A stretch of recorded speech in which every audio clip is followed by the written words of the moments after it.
అందరికీ praise the lord. మనలో చాలా తలంపులు ఉంటాయి.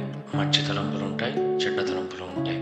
మంచి తలంపులు వచ్చినప్పుడు మనం ఒక చిరునవ్వు నవ్వి దేవుడికి కృతజ్ఞతలు చెప్పుకొని ముందుకు వెళ్తాం. లేదంటే మనం ఎప్పటి నుంచో చేస్తున్న ప్రార్థనకు ఒక సమాధానం దొరికిందనో, లేదంటే మన ప్రాబ్లంకి ఒక చిన్న సొల్యూషన్లా దొరికిందనో ఆలోచించి మనం వెళ్ళిపోతాం.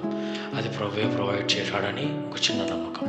కానీ చెడ్డ తలంపులు వచ్చినప్పుడు కొన్నిసార్లు, అన్నిసార్లు కాదు, కొన్నిసార్లు ప్రభు మనకి సమాధానం ఇవ్వకపోవచ్చు. లేదంటే ప్రభు సమాధానం ఇచ్చినా కూడా మనం దాన్ని యాక్సెప్ట్ చేసే పొజిషన్లో లేకపోయి ఉండొచ్చు.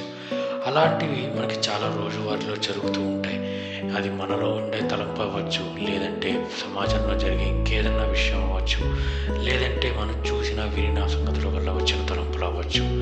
ఆ తలంపులు మన దారిని తప్పుగా మళ్ళిస్తాయి. అలాంటి సమయంలో మనకి సమాధానం దొరికినా కూడా మనం దాన్ని యాక్సెప్ట్ చేయలేము. ఏమో మనం ఇంత సింపుల్గా సమాధానమా అని అనుకోవచ్చు, లేదంటే ఇది లాజిక్ కాదే అని మనం నమ్మొచ్చు. కానీ అదే సమాధానం ఇంకో పర్స్పెక్టివ్లో మనం వినినప్పుడు ఇంతే కదా, దీని గురించి నేను ఎందుకు ఇంతలా తపన పడ్డాను అని ఆలోచిస్తాం. అలాగా సమాజంలో చాలా క్వశ్చన్స్ ఉన్నాయి.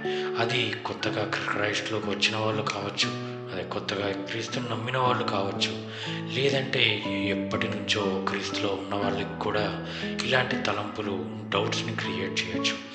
అలాగా వచ్చిన తలంపులకి ఒక చిన్న సమాధానంగా ఉందామని ప్రభువు నా మనసులో ఒక చిన్న తలంపు పెట్టాడు. ఆ తలంపుని బేస్ చేసుకొని నేను ఈ another voice for the lord అని స్టార్ట్ చేస్తున్నాను. దీని మీనింగ్ ఏంటో మనందరికీ తెలుసు.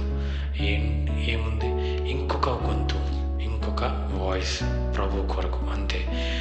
సర్వ సృష్టికి తన గురించి ప్రచురించండి అని దేవుడు చెప్పిన ఆజ్ఞని బేస్ చేసుకొని ఇదో చిన్న ప్రయత్నం. దీన్ని మీకు నచ్చుతుందని నేను ఆశిస్తున్నాను. నచ్చితే నన్ను సపోర్ట్ చేయండి, షేర్ చేయండి. ఏదన్నా తప్పుగా మాట్లాడితే కామెంట్ చేయండి, లేదంటే మీకు ఇంకేదన్నా తలంపు వస్తే నాకు తెలియజేయండి. ఈ ప్రయత్నాన్ని దేవుడు దీవిస్తాడని కోరుకుంటున్నాను. ఇది నా మొదటి ప్రయత్నం, ఇది నా మొదటి వీడియో. దీంట్లో ఏదన్నా లోపాలు ఉంటే నాకు తెలియజేయండి. సరి చేసుకొని మీ ముందు ఇంకా బెటర్గా దీన్ని పెట్టడానికి నేను సిద్ధంగా ఉన్నాను. మనందరినీ పరిశుద్ధాత్మ నడిపించునుగాక, మనందరినీ క్రీస్తు ప్రేమ నడిపించునుగాక. మనందరం తండ్రి యొక్క ఆజ్ఞలను గైకొంటూ ఆయన చూపించిన మార్గంలో నడుస్తూ ఆ శక్తిని మనం పరిశుద్ధాత్మ ద్వారా పొందుకొని